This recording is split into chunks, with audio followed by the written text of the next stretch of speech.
Alrighty, we are live here on Bubbs on Sports for this Wednesday live stream. We'll be talking all things New York sports today. Whatever you got, I'll answer it all. Taking your comments. We'll also, take some calls as well a little later on if any of you want to join in. We'll be taking your calls and all that good stuff. Successful night last night in New York baseball. Yeah, the Yankees get a big win. They've now scored 30 runs in the last 3 games. Mets, Kodai Senga dominated. They get the win 2-0 shutout against the Phillies. We'll also get to some Jets and Giants OTA stuff. Whatever questions you guys got, we'll answer it. Get to a little bit of hockey as well later on, as it seems like the Rangers are heading in the direction of hiring Peter Laviolette. I'll give you my feelings on it, give you my thoughts. I have some. It's an interesting move. It feels a lot. It feels like a safe move, not quite the move many Ranger fans want, but we'll get into that as well later on. Take any of your calls too if anybody wants to join in and join the show. Morning, Armin. How's it going? Thanks for stopping by. So well, I guess we could start here with the baseball. And again, as you guys continue to file in here and come into the stream, again, drop all your questions in the comments down below. Great night last night for baseball. Judge just continues to dominate. IKF with a 4-hit night for the Yankees. Kodai Senga dominated. Best pitching start for the Mets this year. Yeah, without a doubt. I mean, he was great. He threw, and he got better as the game went on too. He finished strong, 7 strong innings. He only allowed 1 hit. The Phillies as a whole only had 2 hits. So the bullpen, which has been iffy for the Mets, was able to, go out there for 2 innings and get the job done as well. And that's something that you kind of felt Kodai Senga needed to do last night, was give him some length because the bullpen's been really struggling, especially recently. Gave him some length, gave him good length, and got the job done. And I mean, he was dominant last night. 9 strikeouts, as you mentioned, Armin, in the chat. 9 Ks. I know he had the 12K performance against Tampa. But again, this is, it was a needed win for the Mets. You go 2-4 on the road trip. Senga's been up and down so far. He's had some good start. He's had those 2 really good starts recently, but and he's had a couple rough starts, like the one in Cincinnati where he allowed 5 runs, earlier this month. But all in all, when you look at his splits, he's had a very good month of May opposed to his April. He's gotten better this month. In May so far, he's had a 2.79 ERA, which, the month of May, he'll finish with a 2.79 ERA. In April, he had a 4.15 ERA. So he had a lot better month of May than he did April, and that's good to see if you're a Mets fan, because you want to see him continue to get better because, again, even though he played in Japan and obviously in their pro league out there, he's still technically a rookie, and he's still, going through sometimes those growing pains a little bit. But all in all was a really good night for Senga. My only problem was Buck pinch hitting. With Vogelback with 2 on, 2 outs, he should have used Beatty. Yeah, I was kind of wondering, too, why Beatty wasn't in the lineup to begin with, because Beatty's been out of the lineup the last 2 days, which was really, kind of interesting to have, Beatty out of there the last 2 days, and then Vogelback comes up and, he strikes out. I don't know what Buck's obsession is with Vogelback. Vogelback's, he's not bad. I mean, he'll work a walk in terms of coming off the bench, but in that situation, bring Beatty up, lefty bat. He's the better lefty bat you want up there. I don't know what Buck's obsession is, in a way, I guess, if you want to call it that, with some of the veterans continuing to play the veterans. Doesn't make a ton of sense. And I know Mets fans obviously have got to be frustrated because, they've been, obviously they've been sitting a lot of them. Vientos was in there last night. Alvarez has been great. But, other than that, pinch hitting for Vogelback doesn't make a ton of sense and all that kind of stuff. So it's definitely questionable. Beatty better be in the lineup tonight. Yep, definitely. He should be. I mean, I would assume he is. I mean, no way you sit Beatty 3 nights in a row. Just the fan reaction to that would be wild.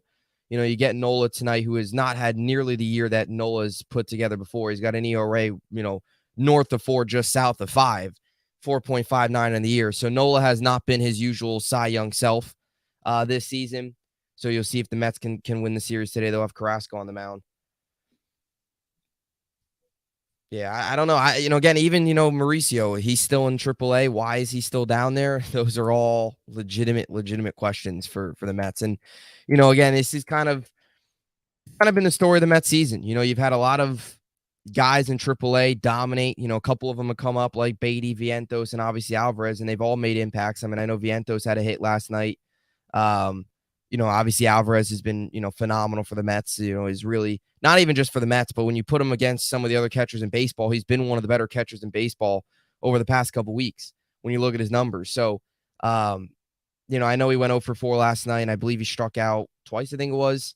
But still, it's one night, right? And he's overall been very good. Mauricio's the one missing piece I think a lot of Met fans want up. He's the one guy that can play a little bit of everywhere. It'd probably take Canna out of the lineup, and Canna hasn't been good. I know he was out of the lineup last night, but a guy that many people think is, again, stealing at bats from some of these other guys. It's an interesting spot for the Mets, and again, where, for the Mets is who's making these decisions. And that's another thing too. A lot of people blame Buck, but is it coming from upstairs? It's Steve Cohen and Billy Epler that are making these decisions, or, is it those guys forcing Buck to play the veterans, or does Buck want to play the veterans and he's not a big fan of calling up the kids? Where is it too? It could be internally as well. It's definitely interesting. Yeah, if Ronnie called up, play him at second, put McNeil in left. Yeah, that's what a lot of people have been saying, and I would tend to agree too. Put him at second. Obviously, DH Vientos. You'd have McNeil in left. Your outfield would be, McNeil, Nimmo, and then Marte, who has began to, I don't want to say heat up, because you look at his overall numbers, they still aren't very good, but he's beginning to hit better. His last 3 games, he's had, he's had 2 multi-hit nights, back-to-back games against the Rockies on Sunday, and then again yesterday had 2 hits. He actually had that triple against the Rockies, and he's working some walks. So Marte's been a little bit better, but you have that, you put together that outfield, you put Mauricio at second, your infield, Alonso, Mauricio, Lindor, and then obviously Beatty at third. I know Eduardo Escobar had an RBI last night, but I do think he's another guy Mets fans are sick of seeing as well. So, there's still some of those, that would be your ideal lineup. Vientos DHing, Alvarez, obviously catching, whoever's out there on the bump. Epler has stated that Buck makes the lineup. Yeah, I mean, it probably is Buck. It's probably not like a Yankee situation where most likely, Cashman's making that lineup and making most of those decisions. In-game stuff, it's up to Boone and the coaching staff. But, again, Buck's an old school manager, so I'm not surprised he would lean towards going with veterans, going with guys that are, been in the league for a while, as opposed to bringing up young guys that have minimal experience, or this is their first big league experience. If they would to call up Mauricio, obviously he would make, his debut. Same thing with, Alvarez, or who obviously they called up last year in the middle of a heated playoff race, which didn't make a ton of sense. But I could see Buck, liking the veterans. That's one of the negatives to having a, kind of an old school type manager, where he's gonna favor the veteran guys over, the young guys that are just getting called up. So Yankees also got the win last night. It was one of the better nights in New York baseball. We've had a couple of these nights. So Mets are now 1 game above 500. Yankees now get to 11 up on 500. Aaron Judge is just ridiculous. I mean, he's just insane. Had another home run last night. That's now 3 in the last 2 games. He's also had 1 home run robbery, which was, 2 nights ago on Teoscar Hernandez. Yankees now extend their winning streak to 4 straight, 30 runs in the last 3 games, 10-7 in the final game of the 3-game set against San Diego. Then they won 10-4 on Monday, and then yesterday they won 10-2. And last night, Somerset Patriots, he had Donaldson, Stan, and Canely all make rehab assignments. So even though Bader goes on the IL, which is awful and stinks, you don't want that, you are getting healthier with some other pieces coming back. Tonight you have Clark Schmidt versus George Kirby. IKF's been great. We'll get to him here in a second because he's been phenomenal. 4-hit night last night. Has really fit into his new role. Lost the shortstop job. Has now really turned into a really solid piece for the Yankees here. And Volpe obviously last night.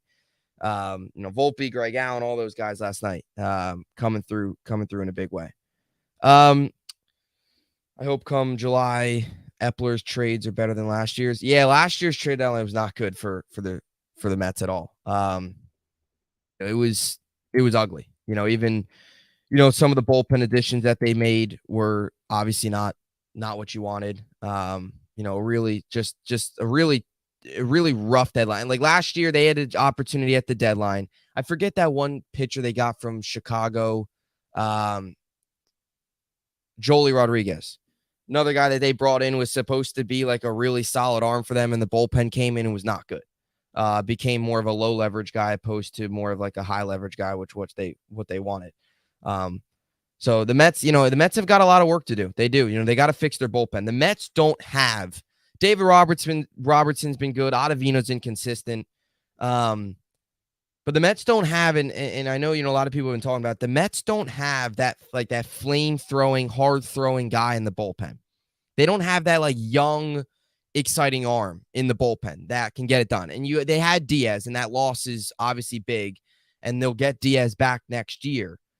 But somebody for the playoff push, they've got to get somebody else in this bullpen. They're trotting out names that are just they're not good. Like the Mets bullpen is not good.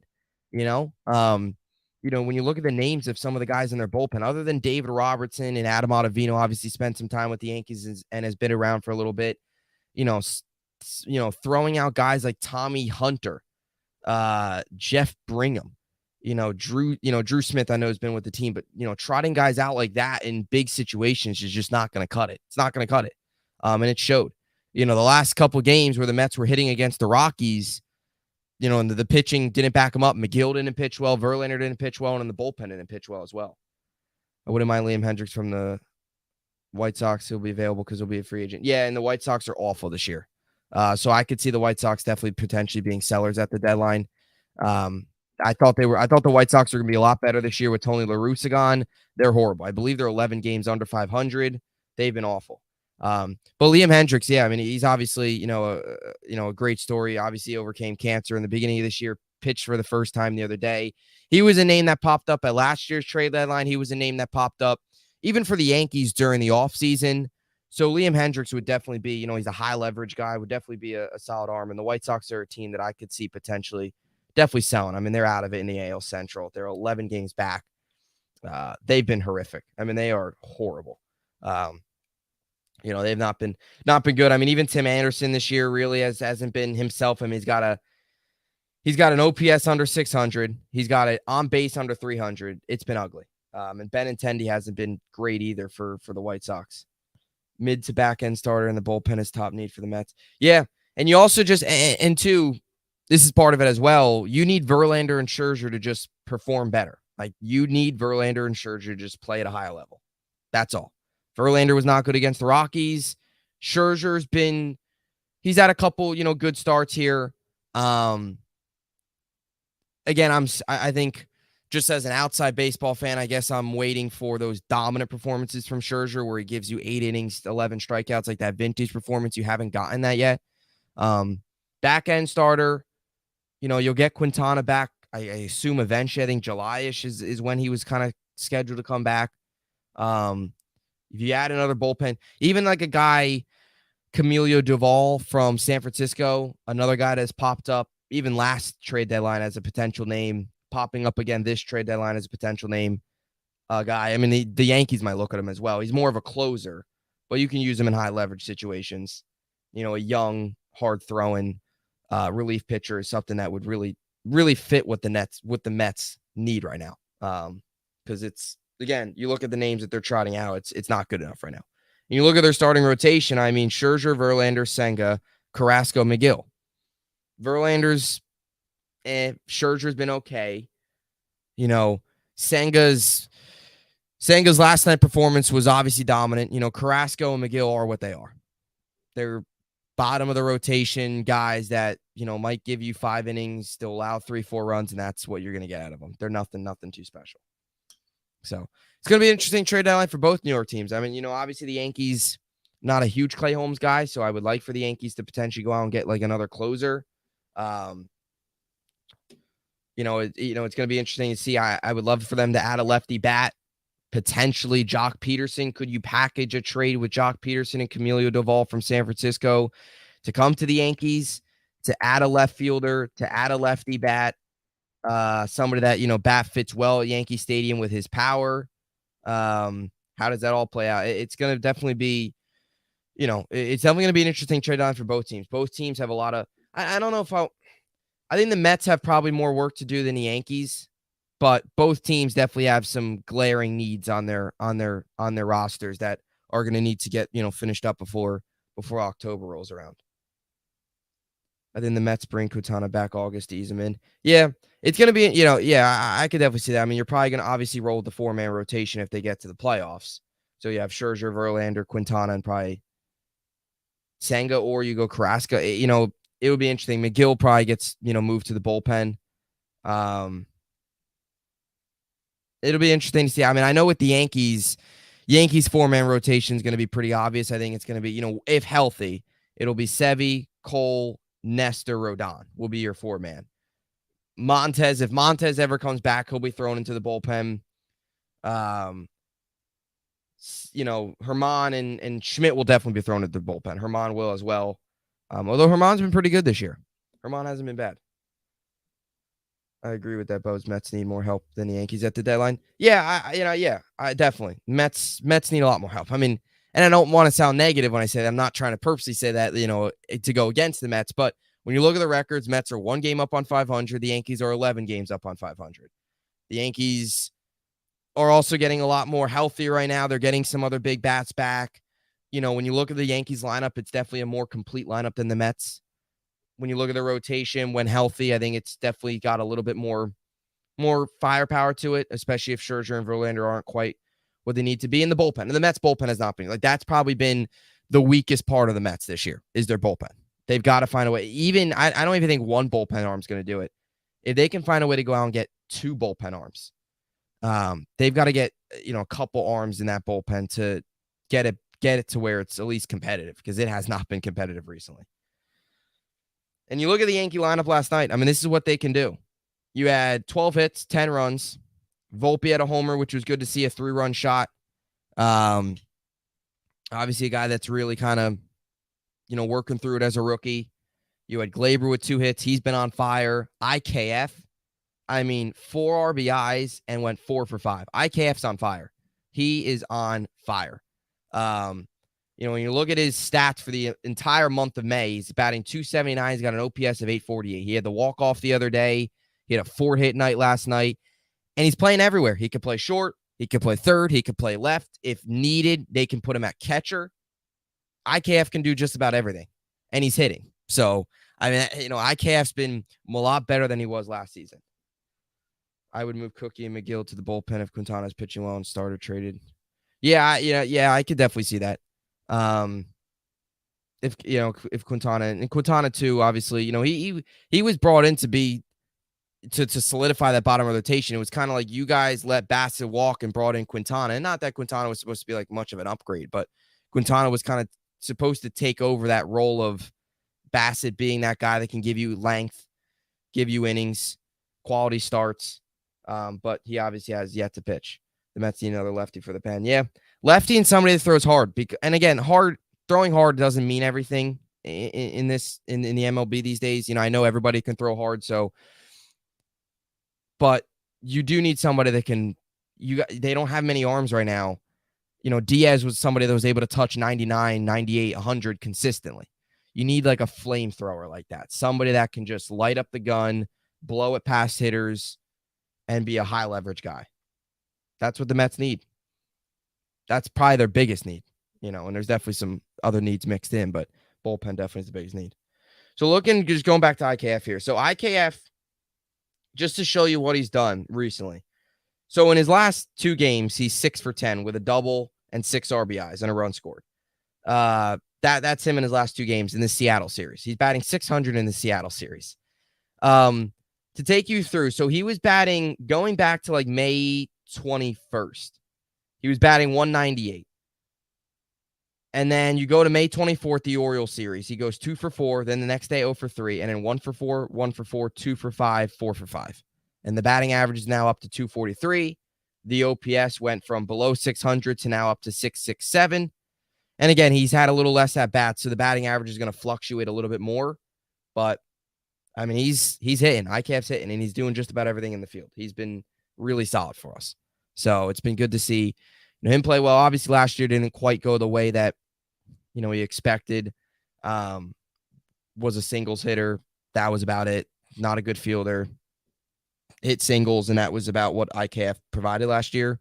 But all in all, Calhoun went 2 for 5. Volpe with a homer, as I mentioned. Judge, Greg Allen, and Volpe all had homers last night, which is just crazy to think that Greg Allen is making it. It feels like the 2019 Yankees all over again, because the 2019 Yankees were hurt badly, and that's when the Mike Talkmans of the world made their name, and they were all hitting, and the Yankees were winning. It feels a little bit like that. You get guys like Greg Allen making an impact. Willie Calhoun's had a really nice couple games here, especially, this series where he's had 4 hits in 2 games. His batting average now up to 257, OPS north of 700. So Calhoun's been solid. The Yankees have gotten a lot of good production from guys that going into the year you didn't think much of. And Armin, I got a question. So I got a question. Again, for those of you in the chat, drop any questions you want. Later on, we might be taking some calls as well for those of you who are interested in coming on, talking all things New York sports. But for those of you in chat, is Aaron Judge the best player in baseball right now? Because I maybe I'm biased, but I think he is. When you look at the numbers, batting 303, 12th in baseball, he's 18 home runs at second in baseball, 39 RBIs, it's tied for 10th, and he's first in OPS. When you look at those numbers, when you look at what he did last year, you look at a lot of the power hitters in baseball right now, they're all batting 250, 240, 230, 205, 210, the low twos. This is a guy that can hit. He hit 62 home runs last year and batted 311. He's second in baseball right now in home runs, and he's batting 303. Not many times do you see a guy with that much power hit for an average like that. And again, what he does defensively too has been great. And maybe it's because this year's plays is fresh in my head, but I feel like this year the defense has been even better than the offense. Or not even than the offense. The defense has been even better than last year's defense, I should say. And he's right on pace, and he's had a 10-day IL stint this season. He had an IL stint already this year. And he's on the same pace last year, 18 home runs through 46 games, 18 home runs through 46 games last season. Not saying he's going to go off for 63 home runs this year and beat his record, but he's going to hit 50. He's definitely going to hit 50. He's right on pace with he's right on pace with last year's numbers. And he's had the 10-day IL stint. You don't add that 10-day IL stint into the mix. This is a guy right now that could have 20, 21 home runs. You look at the home run leaders. Pete Alonso's got 20. He leads the league. And again, this isn't a knock on Pete Alonso, but he's batting 238. That's what makes Judge so special. A guy he's hitting 18. He's hitting bombs every night, and he's batting over 300. Jorge Soler, another guy, batting 250. Matt Olson, 238. Max Muncy, 214. These are some of the home run leaders. Patrick Wisdom, 218. Those are like your top 6 home run leaders in baseball. Low batting average. You look at Judge, 303 batting average, 18 homers. He's got 39 ribbies, 413 on base, 691 slugging, OPS way over 1,000. He's got the highest OPS in baseball. The second closest is Yandy Diaz of Tampa, who has had a very good season, batting 320 actually.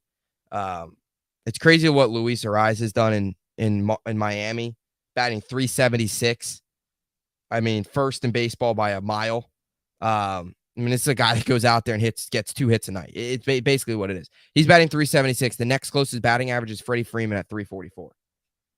So it really is crazy what Luis Ariz has done as well.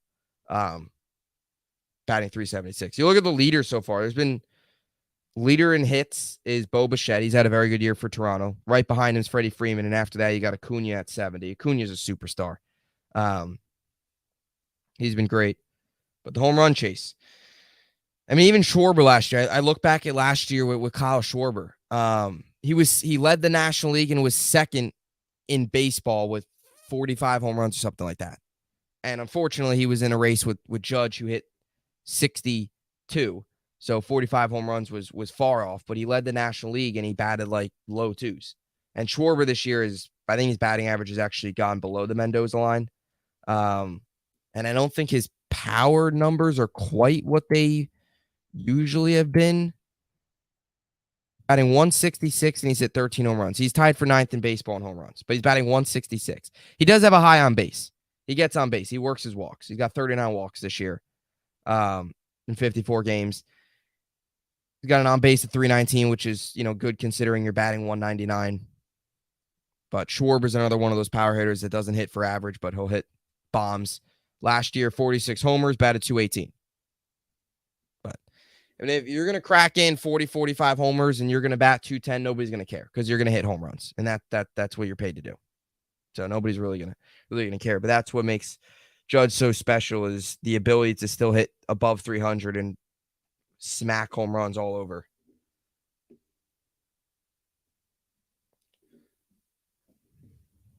So any other questions you guys got, drop them in the comments down below. Got any Jets and Giants comments? I believe today Sal's going to have a press conference. Joe Namath's birthday today, actually. But Sal, I believe today's going to have a press conference. I think some of the media will be there for today's practice, which the last time they were there, obviously Rodgers had the strained calf or tweaked calf, whatever you want to call it. But I believe the media will be there today, which means everybody will be there because nowadays everyone shows up to Jets OTAs. So, yeah, last week the media didn't get a chance to see Aaron Rodgers with the Jets first-team offense because of a mild calf injury. Today, they'll be out there. So the media, it'll be an open practice today at Jets OTAs. You'll get the media there. Sala will have a press conference later on. You'll get another round of OTAs. I know yesterday they had OTAs, but it wasn't open to the media. Today they've got it. It's open to the media. It's almost already June. The Quinn Williams contract, you've heard reports that they're not far off. So hopefully, a Quinn Williams deal gets done soon. I'm not too worried about it. I think it's going to get done. I think it's just a matter of time.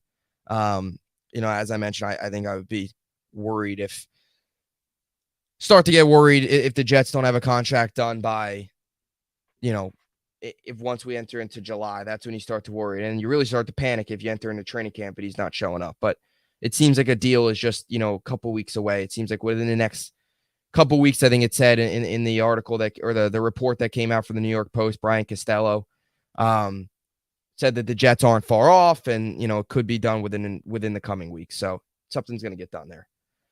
Schwarber leads the Phillies in home runs and is the only one with double digits on the roster. Second is Bone. Yeah. Yeah, Schwarber's very good. Schwarber hits bombs. That's what he does. But I know Senga last night I think was able to keep him over. But look, he doesn't hit for average, but he's gonna hit home runs. How many years do you think Q's contract will be? I think 5 years. Yeah, I would probably say something like that. I'm kind of interested.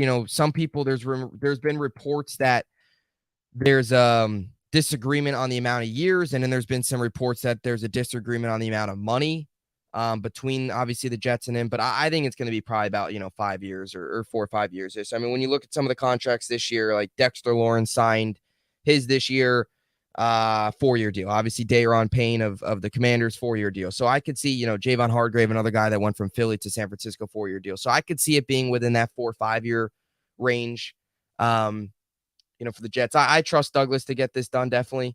But Quinn's going to want, a lot. He's going to want, look at Dexter Lawrence. He's, 87 AAV of about 21 million, value of overall 87 million. So he's going to want, he's going to want a lot. He's going to want something around that. He was really top 3 defensive tackle last year. He deserves the money. Second year in the solid system. And it really showed. So, he was up there. I think Chris Jones was the only other guy in the league that was ahead of him in sacks when you compared him to defensive tackles. So I think the Quinn contract's going to be about 4 or 5 years, I would say. I think it gets done. As long as it gets done, before they go on the 40-day vacation or 40-day break where in between, the OTAs, mini camps and stuff like that to training camp, you get a deal done before, the business slows down. I guess that's why they want if you want to call that, that's kind of when the NFL business part of it slows down, is that 40-day period. They get something done before then. I think, I hope they do, is what I should say. Not that I would get too worried if it leaks into that, but go into the 40 days, come out of training camp, have a deal done, don't need to worry about any of that drama, get something done, and lock up Quinnen. I mean, this is a guy that he deserves. He deserves the contract, I think. I mean, I know the whole social media stuff, and sometimes stirs the pot and doesn't always sit well with everybody. But I look, it's him trying to put a little bit of sense of urgency into the Jets. It's him trying to just it's him trying to make the most money possible and do it. It's just trying to get a deal done. That's his way of trying to get a deal done. So many athletes nowadays do it. It's kind of the world we live in. Everybody all athletes now are active on social media. One guy does one thing. You're already getting the DeAndre Hopkins stuff. Whatever he does on social media, everybody's, he's going to here. He's going to this team. They're trying to find little things to show where DeAndre Hopkins might be going. He's another name to keep an eye out for the Jets. I don't think the Jets get Hopkins. I would love for the Jets to get Hopkins. I don't think they will. I think it's probably going to be either the Bills or the Chiefs. The only thing is, the one thing that the Jets have an advantage over on DeAndre Hopkins is they have the cap to do it. Bills and Chiefs, they have some cap issues right now. And that's where everybody doesn't quite understand. Everybody thinks that now that the Jets have Aaron Rodgers, they have no cap space. People don't quite understand how the cap works. But Bills and the Chiefs would have to make moves to get DeAndre Hopkins in under the cap. Jets, I believe, would not. Because the way the Rodgers contract is, he's only making, I think, $1 million or something this year. It's something so small. And then they're restructuring it for next season. So people don't quite understand the whole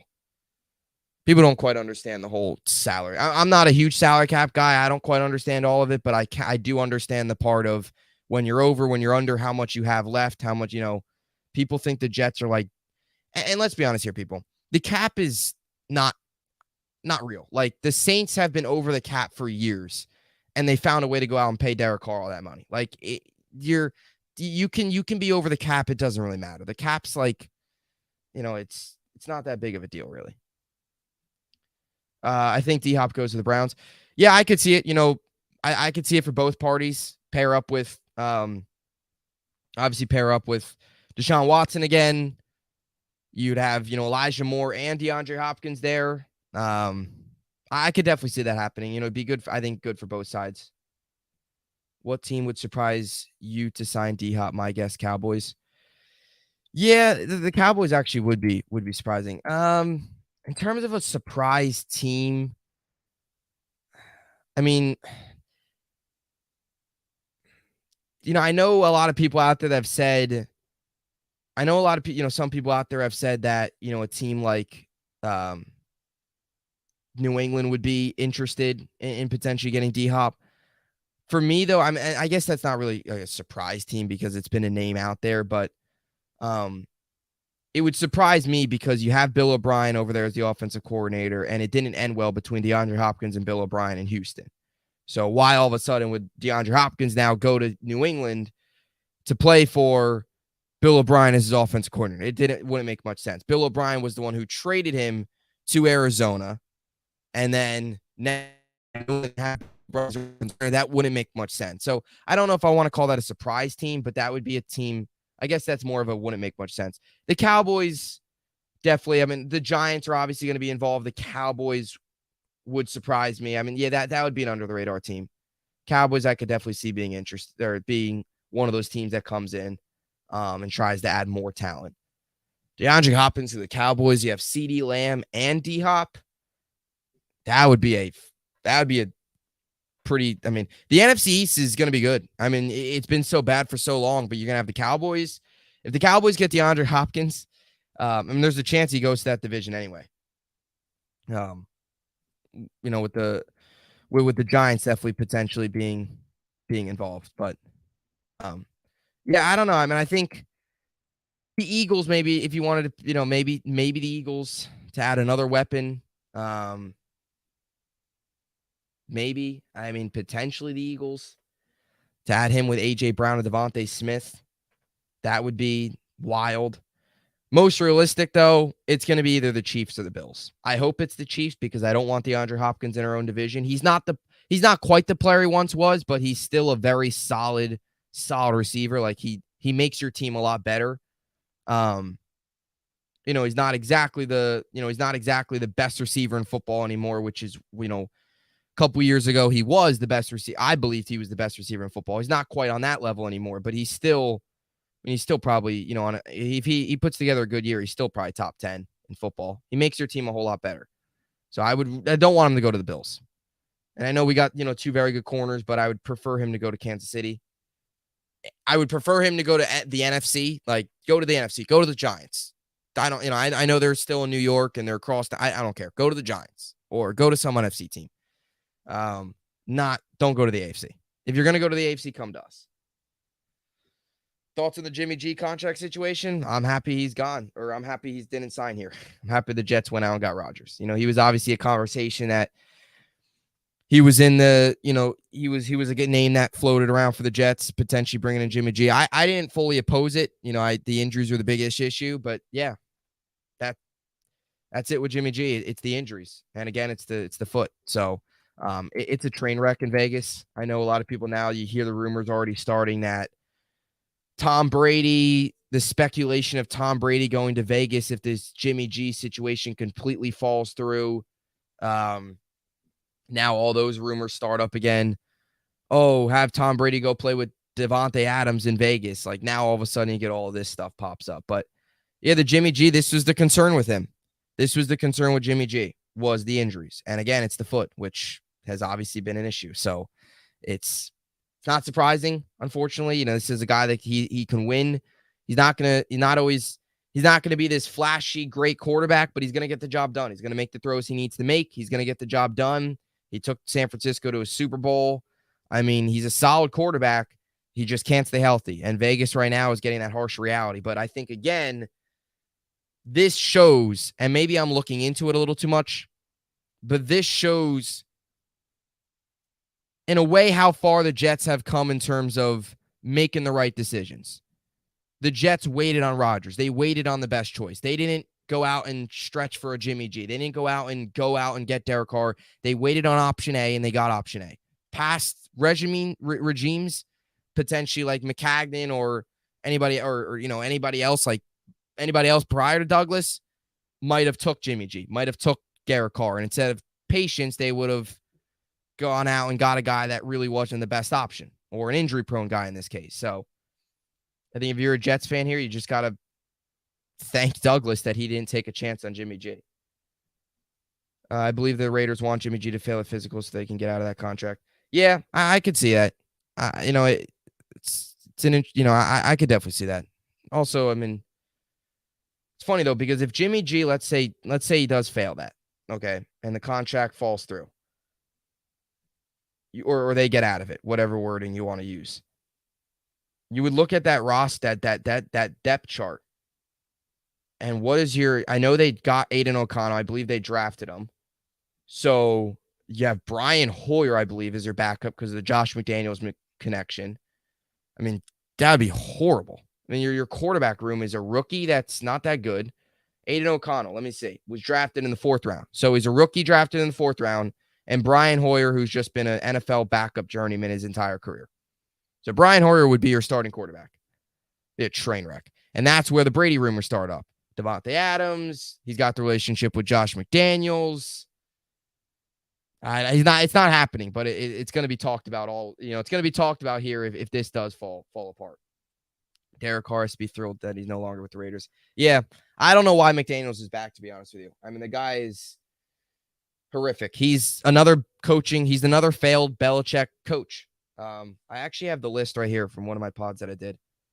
So Josh McDaniels, Matt Patricia, Joe Judge, Bill O'Brien. Bill O'Brien was all right. But, Mangini was okay with the Jets. But Jim Schwartz wasn't very good with the Lions. Whole list of names that has failed. That Belichick, obviously the coaching tree of Belichick has failed. McDaniels is another one. And we thought that he learned from his mistakes in Denver. Clearly he didn't. And last year was not good. To finish under 500 with a team with, Derek Carr and Devontae Adams and Josh Jacobs, that's more coaching than anything. But yeah, Derek Carr, New Orleans, that's going to be, the Saints are going to be, the NFC South is, and that's again, I think what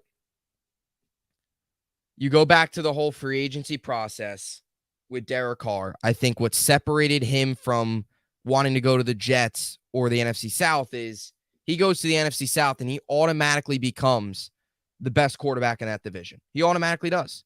He's better than, what the Falcons got going there with the whole, Desmond Ridder and Taylor Heineke. He's better than the Kyle Trask Baker Mayfield quarterback competition that the Buccaneers got going. He's better than, Darnold not Darnold, Bryce Young, Darnold in San Francisco. Bryce Young's a rookie. So he's, Bryce Young's obviously, he's going to have some growing pains. He's a rookie. He's the best quarterback in that division automatically. Automatically, he's the best.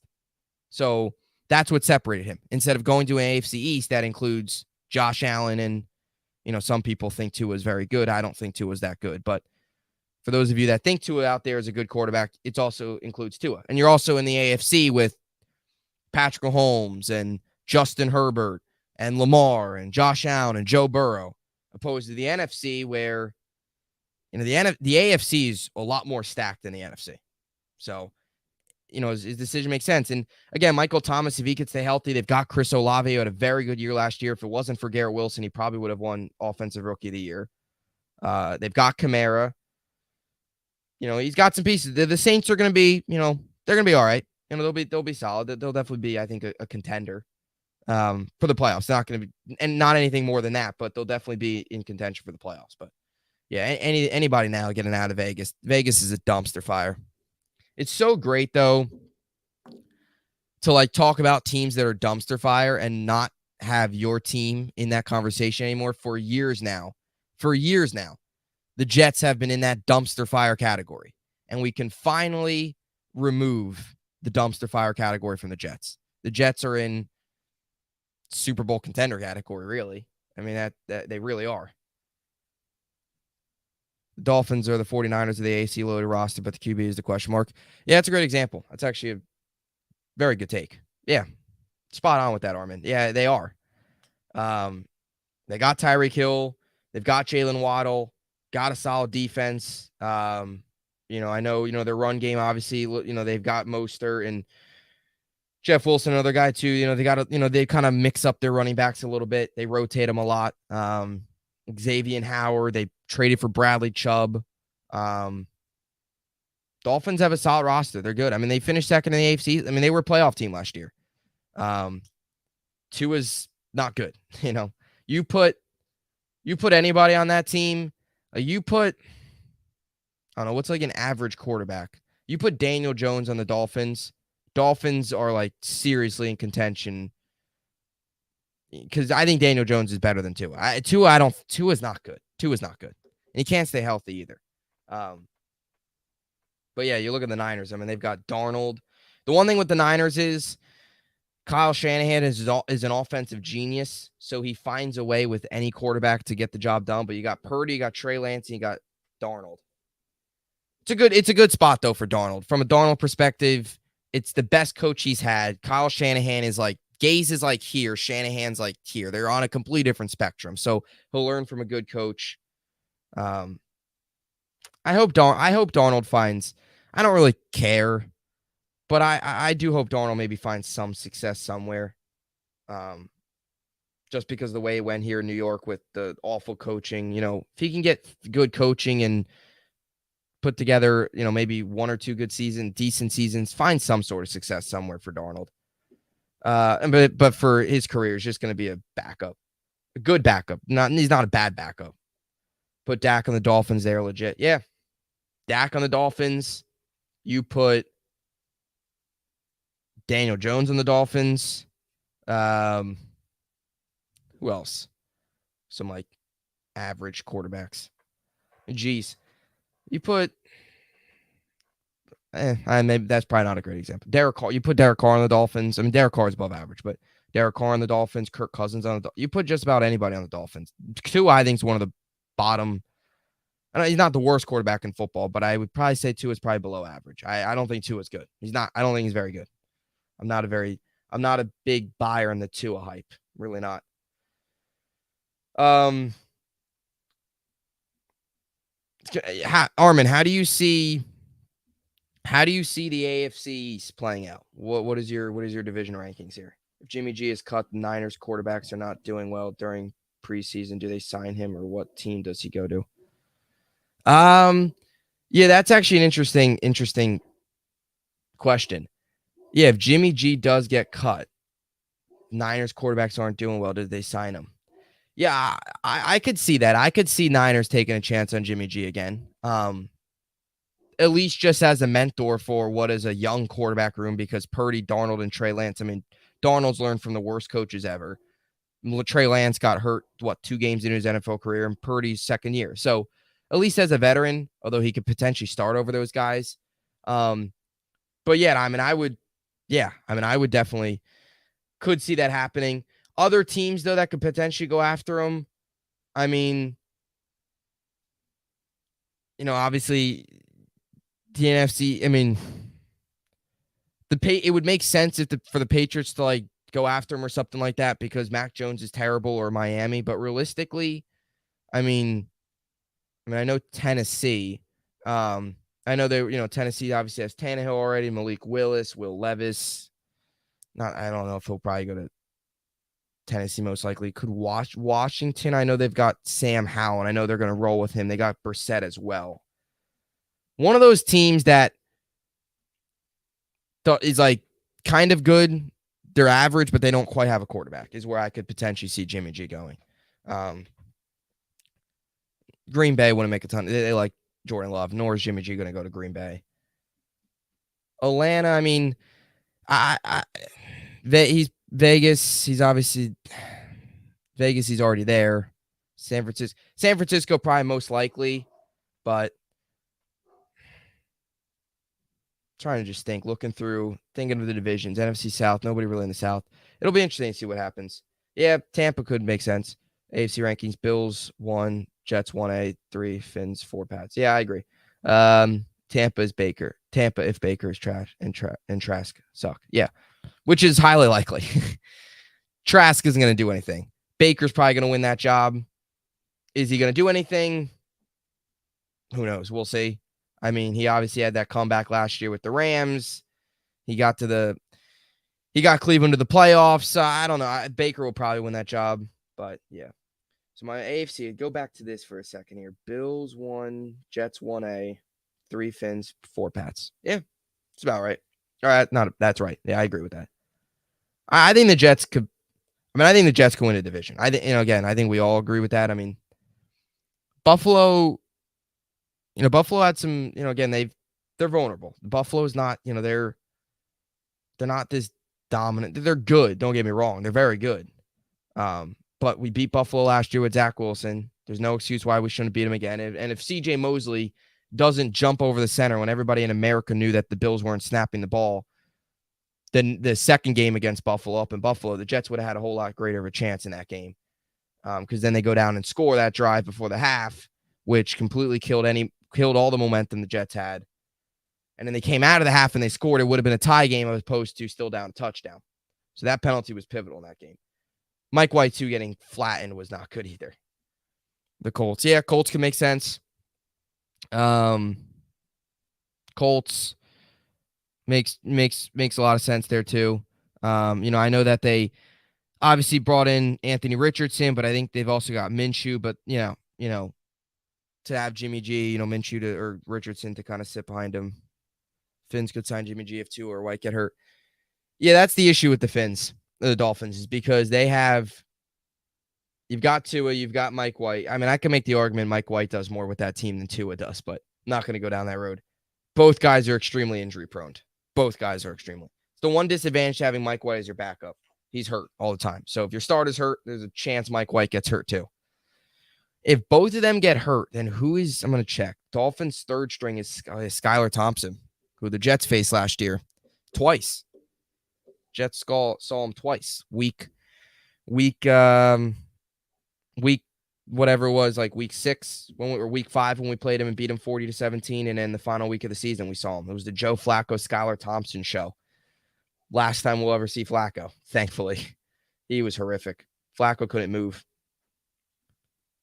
It's funny the difference in bringing in a veteran. Like Flacco's considered like a veteran, and bringing in a veteran like Rodgers, it's crazy the difference in talent. But Fins, Dolphins. The Patriots are gonna be horrible this year. I'm so happy to see. I'm so glad that the Patriots are hopefully gonna finish in last this year. The days of just New England always dominating. It's just finally great to see them gonna stink. I would not mind Jimmy G to the Jets to back up Rodgers, but might have to overpay him to back up. Yeah, potentially. I think the Jets are. I think the Jets quarterback room is kind of complete with Tim Boyle and Zach, and then they've obviously got Strebler as well.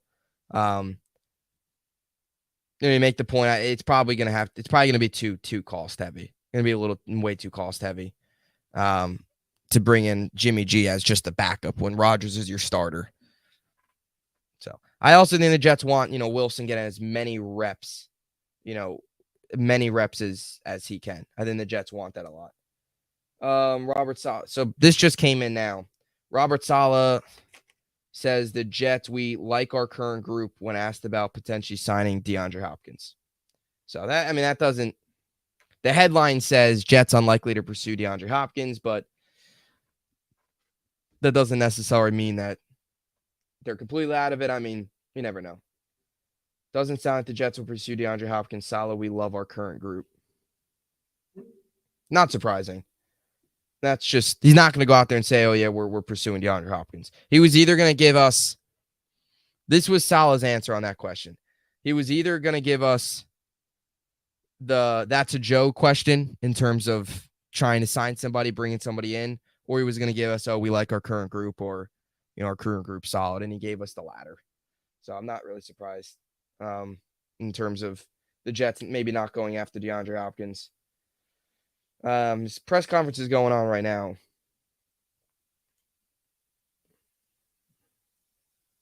We love our current group. Says Aaron Rodgers is fine.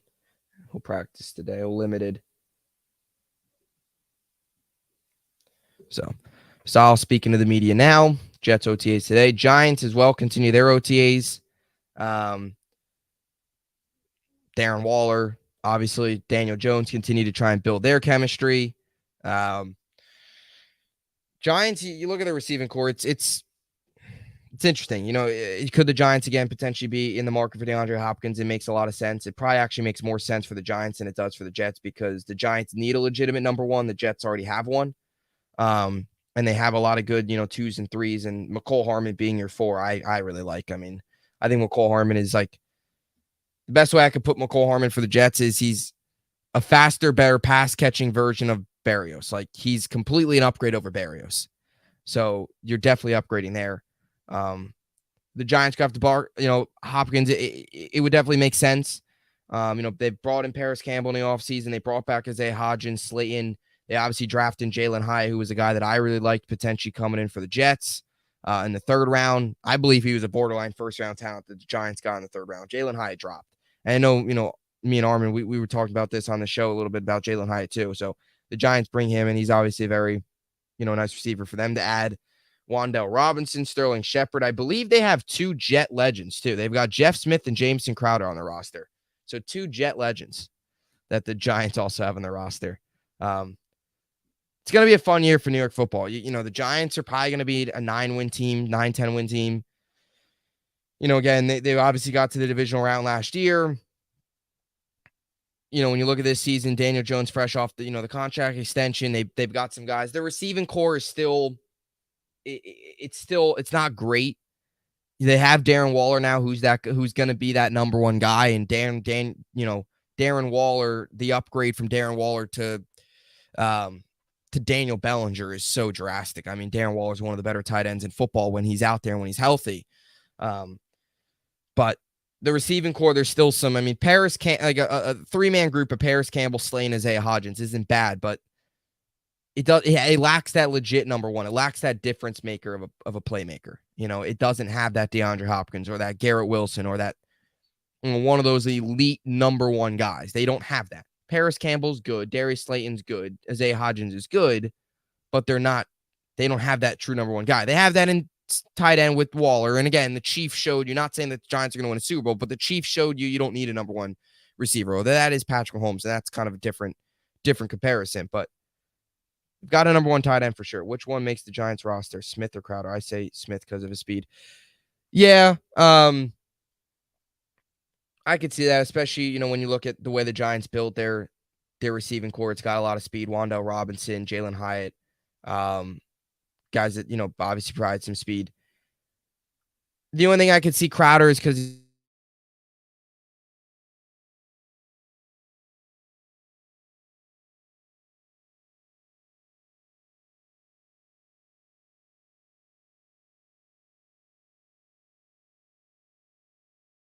he's veteran. Sorry about that. My internet cut out there for a second. But back to what I was saying with the, with the whole, again, they've got a young receiving core, so I could see potentially them going with Crowder just because his veteran experience. But Smith's got speed, and we saw that, last year.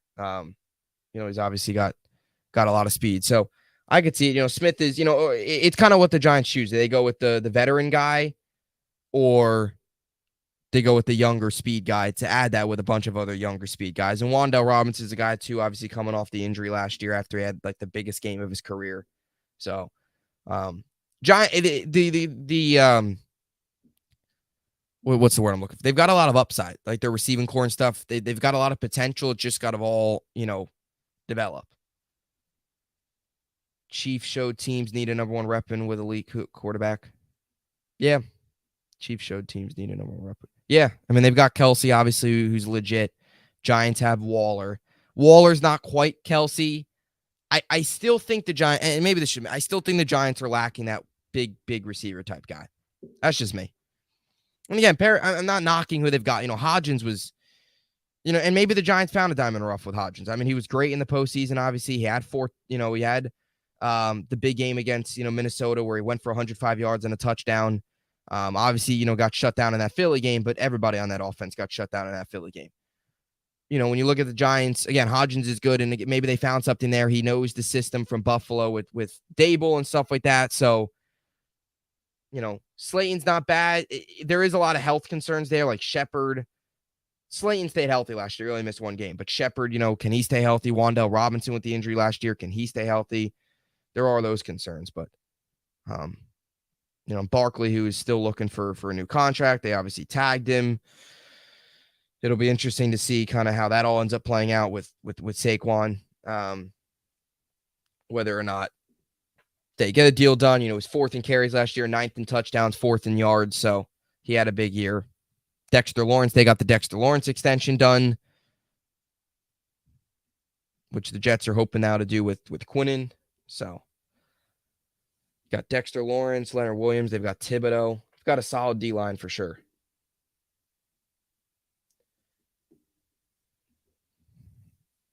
AFC Championship game.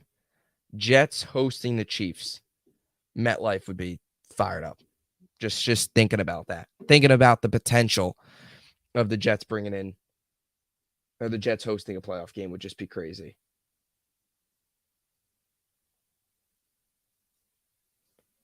So, Salah said just now on Denzel Mims is competing his butt off in OTA so far. He's got a chance to compete and make this roster.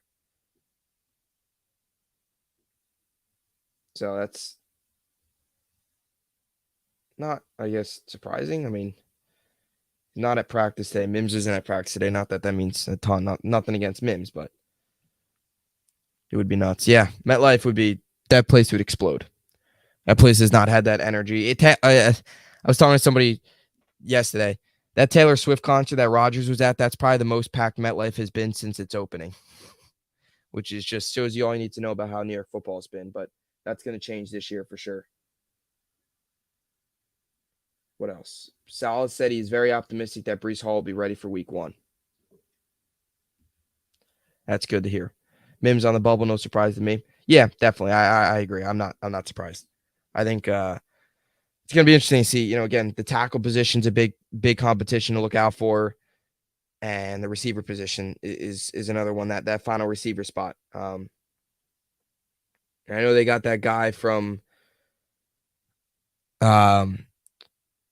what's his name? Forget his name, but he's the guy from Kutztown, the D2 school, came in for a workout, looked really good, and everyone's like, he made a really big impression. Obviously, you've still got, Irvin Charles and some other guys, but he's going to be competing for that final spot for sure. Right now, he's in it, but he's going to have to compete. Jets got a good receiver. I like the Jets receiving core. Lazard, Garrett Wilson, Hardman. You got Corey Davis. Yeah, I liked where the Jets are at with the receiving core. I do. Should the Jets sign Dalvin Cook when he is cut? I like the room that we've got. I mean, Cook's obviously an exciting name. But I kind of like the the room what we're working with. Yeah, I know. Obviously, the future with Cook is interesting. He was 16 carries last year. I think I don't know. I mean, no. Cook, it's exciting name, but it's similar to. Not like he's not Ezekiel Elliott, but it's similar to that. Like you don't really fully need him. I mean, I like Breece Hall. We obviously added Izzy from Pitt, who is just extremely athletic and explosive. You've got Michael Carter. You've got Zonovan Knight. You've got a young core. I like kind of where we're at with the running back room. Jeremy Cap. Yeah, that was it. Was impressive. Supposedly he was very impressive. One of the more impressive guys for the Jets and OTAs for sure.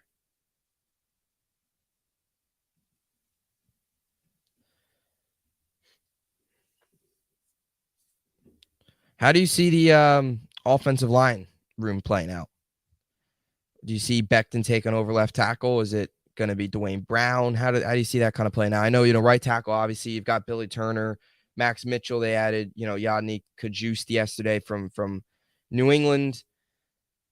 Guy that's, younger. Not that he's going to start, but he's depth. But the Jets went into the offseason, and you looked at their offensive line, you're like, man, this is kind of bare. We need depth. And the Jets went out and probably got more depth than needed, but you know how Joe Douglas works. He if it was up to him, as Sal always says, he would get 53 offensive linemen to cover all 53 men on the roster.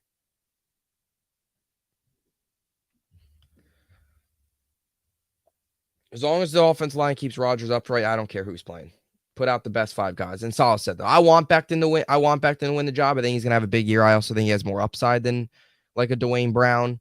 But there are definitely questions there, without a doubt.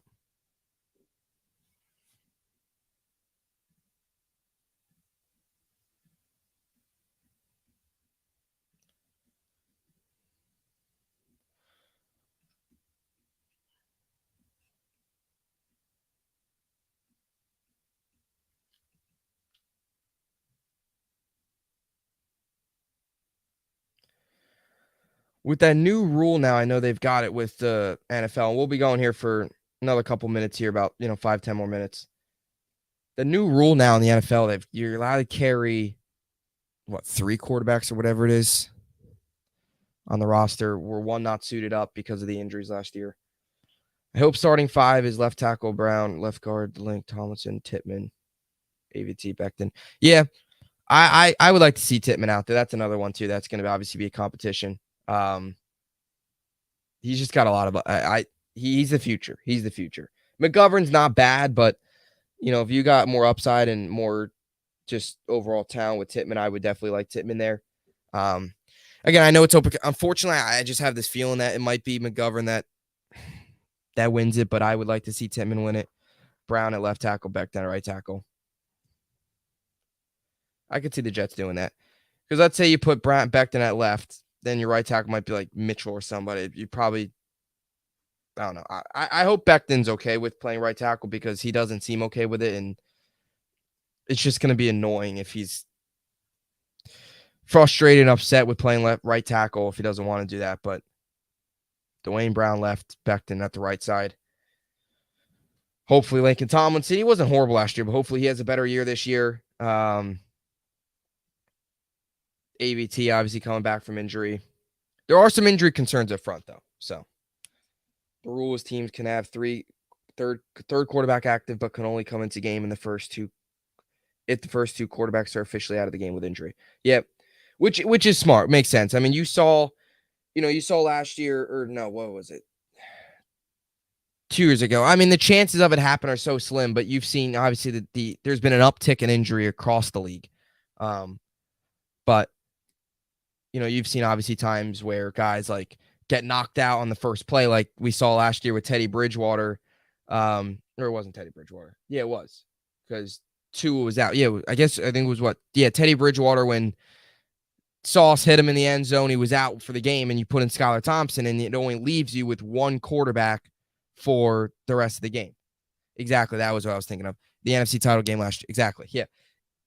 Biggest moment, biggest stage, one game away from the Super Bowl.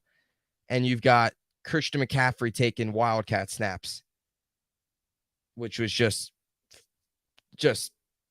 ridiculous. I mean, it wasn't, that game was a disaster. I really wish if Purdy was healthy that game, 49ers probably win that. Maybe not, probably not.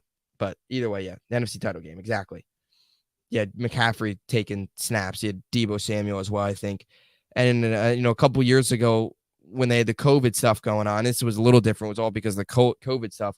You had Kendall Milton, I think it was, from, not Minton, Milton from the, was it him? No, it wasn't. No, he's a running back for Georgia. What was his name? He was from Denver. The Denver receiver that played quarterback. The third count towards the game day active roster. Yeah, so it does take up a roster spot. So, and I forget Kendall Hinton. I knew it was something Hinton. Kendall Hinton a couple years ago. He was the receiver that played quarterback for the Broncos. A little different because it was during COVID. But yeah, that was another example too of that was more of a different scenario because it was like he was the active quarterback. Yeah, doesn't count. But yeah. But yeah, the NFC title game last year, that was a disaster. That was an utter disaster. You knew that game was over right when Purdy left with an injury. And then the journeyman, Josh Johnson, who I think is now back on the Ravens, has been with like every NFL team you can name. He's been with 14 NFL teams in NFL history. And now he's back on the Ravens this year. It was the Jet legend that came in after the Mike White injury on Thursday Night Football against Indy 2 years ago.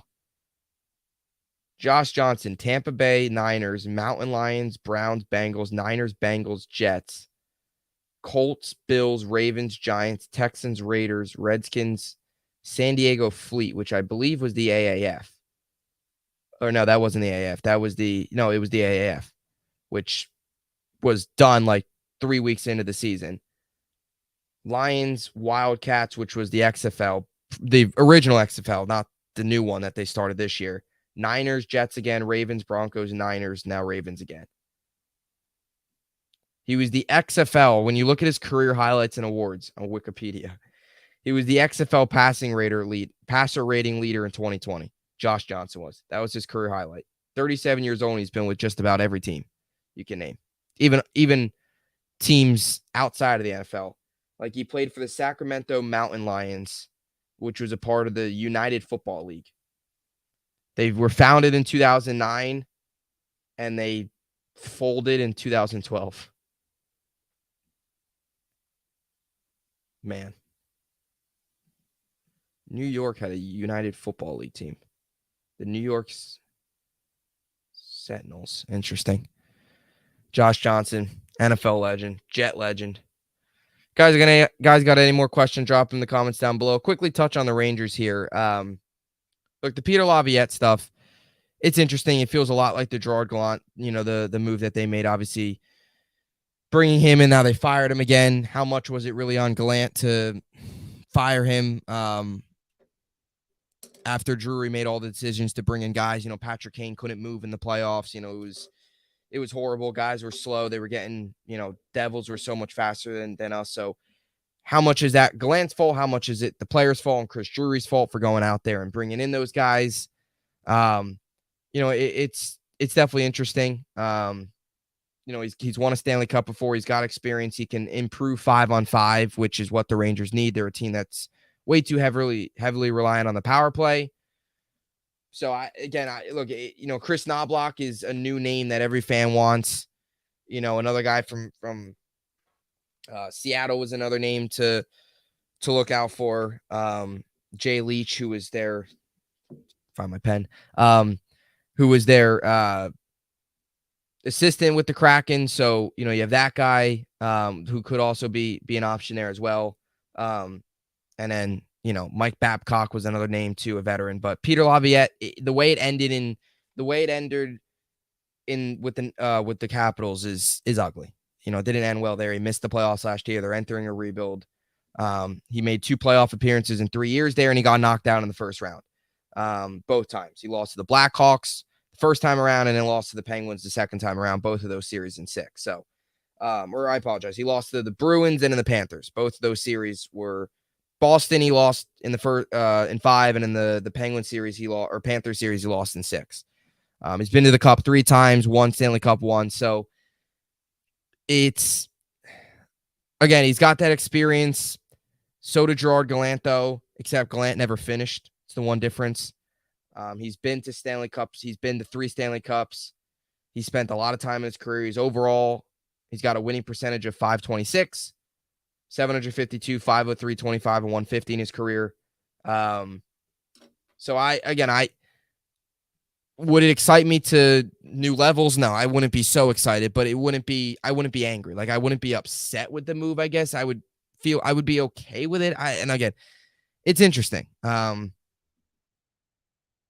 of see how the how they play it all out. It'll be interesting, but he spent 2 years with the Islanders, 5 years with Carolina, where he won the Stanley Cup. He won it in 2005, 2006, went 52, 22, and 8, 112 points. And then again, his career playoffs, he's a career record in the playoffs of 78 and 76. He went 4-8 with the Islanders, 16-9 with the Panthers, 23 and 22 with Philly, 32 and 29 with the Predators, and he went 3-8 with the Capitals. And that's your concern there is, what if his way of, doing things the way, what if his, kind of the way he does things is it not connecting anymore with the current players? Is his way of doing things kind of lost its value with the way it ended in, with the Capitals in DC, where it ended pretty ugly. They missed the playoffs. They had 2 first-round appearances. They missed them both. I know last year they dealt with a lot of injuries. Tom Wilson, obviously, one of those, one of the names, that dealt with injury. Nicholas Backstrom as well. So a couple guys, but it's an interesting move. You're on Dubois' watch. Yep. He's a big name, big name out there. For a lot of guys, it's going to be interesting to see how it all plays out. Obviously the Penguins have been involved. Penguins looking for a change after missing the playoffs. So again, but back to the thing, like the Penguins, again, they've got like a legitimate guy there that everyone's looking at. With the Rangers, they fired Gallant, and you're kind of hiring another Gallant. It's like he's another guy with experience. He's been to a Stanley Cup. He's won a Stanley Cup. His overall record in the Stanley Cup is 1-2. He's still got the passion to coach. He still wants to coach. He said it. So it's not like he's lost his will to coach or his want, but I don't know. It's definitely an interesting hire. Any more questions you guys got or comments? Drop them in the comments here. Any other Jets comments, baseball comments, whatever you guys got. Drop them in the comments. We'll be ended up here in about 5 or so minutes, closing things out. Breece Hall being ready for week 1 is huge for the Jets. Very big. Going, obviously a big piece for this team. There was a rumor yesterday it depends on Dubois. We're finalizing a deal, but nothing yet confirmed. Yeah, that's what I was hearing too. I heard that they were interested. They're still waiting though. Still waiting on figuring that out.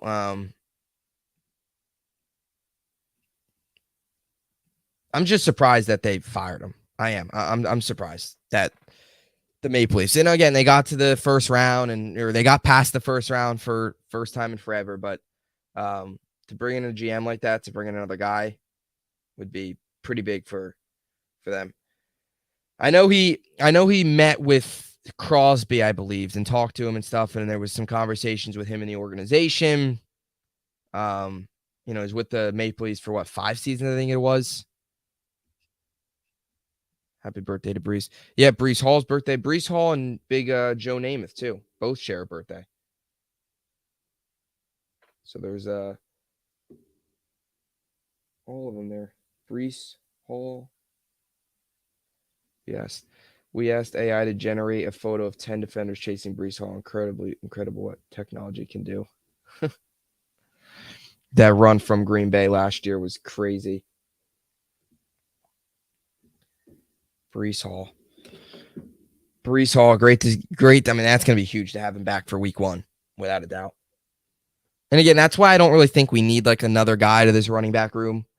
You kind of feel fine with it where it's at with the names we've got. So, with the young guys too, like the young guys we've got, the young pieces we have, explosiveness, fast. He was with the Leafs for 9 years. Yeah, I believe he was the GM. He was with the Leafs, I think, for 9 years, but I think he was the GM for 5, I believe it was. I thought it was something like that. Yeah. So he joined, I believe he joined. I believed he joined like 9 years ago, but I think he's been I think he was the assistant GM. And then I believe they made him, or they promoted him to general manager, and he's been there for 5 years. I believe that was it. He's made a lot of moves. I mean, look, they've got a ton of talent. That roster's got a ton of talent. He's built that roster big time. But I mean, he's a big name out there. They've never been able to get past the first round until this year, which is even prior to him getting there. So it wasn't really his problem. But it's funny because now after this year, they get past the first round and they get rid of him. It's just, there's obviously questions there.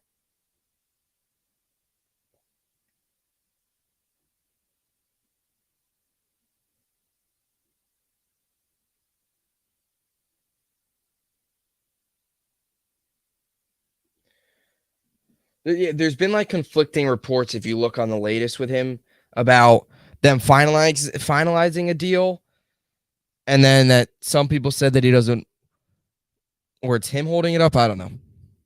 One of those.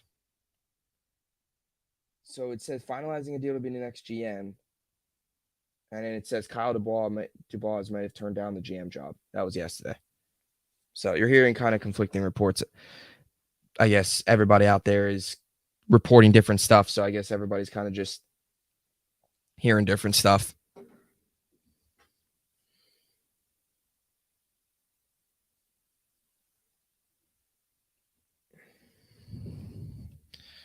I wonder what the total average age of the Jets running back room is. It's got to be young because it's 24, 21. Izzy, I think, is 20. I think Izzy's 20, and he is 20. And then Bam is probably what, like 21? Yeah, no, 22. Gosh, it's got to be like 21 and a half or something is the average age of the Jets running back room. It's got to be so young. Armin, what do you got for your early Super Bowl prediction? It's May, and I don't want to rush the season or rush the summer, but early Super Bowl prediction. What are you thinking here? We got Chiefs again. We got Jets, Bengals, and then who we got coming out of the NFC? I'm buying into the Lions hype. I think the Lions are going to be a dark horse this year. I do. I think you look at the NFC and you've got like the NFC is so weak. It's so weak. It's crazy. The Vikings will get to the playoffs, but they can't finish because Kirk Cousins is just anytime Kirk Cousins, the lights get bright, he can't deliver. Bears are not going anywhere. They'll be all right with Jordan Love. Lions will probably win that division. I think the Lions will win the North. Crazy as it sounds, I think the Lions will win the North. The Vikings are a good regular season team, so they might, get there and actually win the North instead, but I think the Lions probably end up winning it. Look at the East. The Eagles probably win the East. South, I mean, it's probably the Saints. West, the NFC West, it's probably the Niners or Seattle. Early Super Bowl prediction, Eagles, Bengals. Yeah, that makes sense. Bengals, yeah, Bengals are definitely Eagles. I agree. I mean, Eagles will probably. I think it's probably going to either be the Eagles or who even knows. The NFC is just so weak. It's like the Eagles and then everybody else. I want to say the Lions are going to be like this dark horse team that's going to go on a run. They're going to be like similar to like the Bengals 2 years ago, where they're going to go on a run and they're going to surprise everybody. Not really. I mean, they're not really surprising about it. I think a lot of people out there, but I'm not saying the Lions are going to win the Super Bowl, but I could see them, making things interesting in the playoffs. I would probably go Eagles. If the Niners can get their quarterback situation figured out, Niners too will be right in that conversation. The Vikings will be in the playoffs. Whether or not they make a run, that's still up in question. They've got Justin Jefferson. As long as Justin Jefferson, they'll be in contention every year. Obviously they might lose. My hot take: Super Bowl, Saints versus Steelers. All right, yeah, I think the Saints will be a playoff team. They're going to come out of the South. I don't think Carolina. I know when you look at Bryce Young, they got rid of DJ Moore. When I look at Carolina, again, they've got DJ Chark and they added Thielen. Thielen's not nearly the same player he once was. So I think Saints probably come out of that division, definitely. My hot take Super Bowl. My bias, what's your bias Super Bowl? Give me who would you want the Jets to play in the Super Bowl? My hot, and we'll close things out after this. My hot take Super Bowl. Well, my prediction is probably going to be like Bengals. I'll go either like Bengals San Francisco or Bengals like Eagles. My hot take or Kansas City again. Kansas City might just go on and win it again because they're Kansas City. But my hot take Super Bowl or my underdog Super Bowl, I'm going to go Chargers, Lions. Chargers, Lions. Or Jaguars. Chargers, Lions, or Jaguars, Lions. That's like my hot take. Chargers are good, but they got, obviously they blew the big lead last year. I'm gonna go Chargers, Giants. Or Chargers, Lions, not Giants. Chargers, Lions. Bias Super Bowl, Vikings versus Jets. My bias Super Bowl would obviously be Jets. What are the chances of a Jets Giants bias Super Bowl? New York would be rocking. Jets Giants Super Bowl. I mean, there's a good chance both teams are playoff teams, right? The chances of them getting there. I mean, the Jets I think have a better chance of getting there than the Giants do. But yeah, I mean, Jets Giants maybe bias though. Jets versus anybody, to be honest with you. Jets Lions would be fun. Jets Packers Super Bowl. Just imagine that. Jordan Love versus Aaron Rodgers in the Super Bowl. That would be wild. That would be crazy. Aaron Rodgers against his former team. Jordan Love against that would just be crazy. Not going to happen. I mean, there's a chance the Packers don't even make the playoffs. There's a good chance they don't even make the playoffs. So it's not going to happen. But the storylines going into that game, the best storyline Super Bowls. Jets, Packers would be they would be storylines all day. Jets, Giants, because it's New York teams. Who else? Jets, Eagles would make some big headlines, given that's a Philly team and a New York team. Niners, Jets, Super Bowl would be fire. That would be. Niners, Jets would be a lot of fun. Saleh, coaching against his former defensive coordinator. That would be a lot of fun. Brock Purdy, Aaron Rodgers, Super Bowl. That would be cool. What else would be cool ones?